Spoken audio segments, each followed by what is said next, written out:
If they never reach maturity, shouldn't they be afraid of those who have?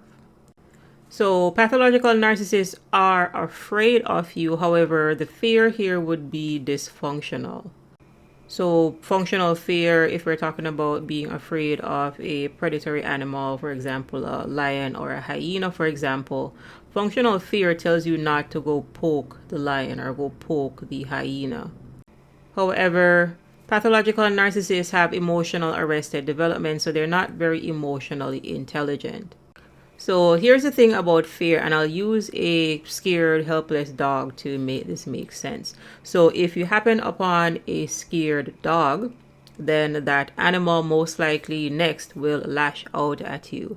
Because when you take a look at fear at an energetic perspective, fear can be a very specific emotion. And if we're looking at the Hawkins scale, for example, that would be level 100. However, fear is also a spectrum of energy.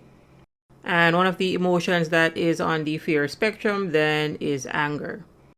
So you should be mindful of cornering a scared animal because they would most likely lash out and attack or bite you, for example. Fear is one of the many energetic vibrations that will put the body in a contracted state. We get into the level of expanded awareness once we pass the level of courage. Pathological narcissists exist below the line of courage. If someone is viewing life from the level of fear, then they view life as a hazardous world full of traps and threats. This is why fear is one of the more popular tools for oppressive leaders, because they can use it to control others. You know that narcissists are in a fear-based state because they also try to make you afraid of them. So this is them projecting their emotions onto you. Pathological narcissists are stuck in a fear-based state. So sometimes you'll hear me refer to this as the third dimension, suffering consciousness, survival mode, the third dimension, etc. Dysfunctional fear is destructive, right? For example, fear of a loss of relationship leads to jealousy and a chronically high stress level. Fearful thinking can also balloon into paranoia or generate neurotic defensive structures, and because it is contagious, it becomes more dominant and it becomes a social trend. Fear-based energy is a limiter because it inhibits growth. Thus, the fearful seek strong leaders who appear to have conquered their fear to lead them out of slavery. When we are talking about slavery here, this could be physical slavery, could be mental slavery, could also be spiritual slavery. However, conscious or unconscious pathological narcissists are aware that they have to attach themselves to people that are at a higher vibration than they are at. So it is very important to understand that narcissists are indeed afraid of you. However, understand that in a fear-based state, the next best emotion that they will reach for oftentimes is anger.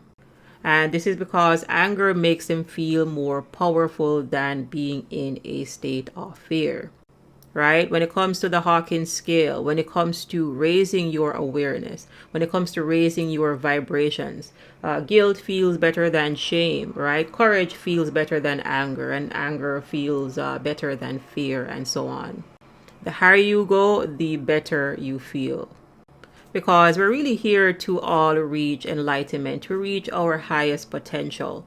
However, when it comes to pathological narcissists, they are stuck in a fear-based state where they are rooted in their shame. However, they are unable to move past their pride. This, by default, makes pathological narcissists cowards because they do not have the courage to step into their truest self, their truest nature by connecting to spirit. Instead, they're living through ego.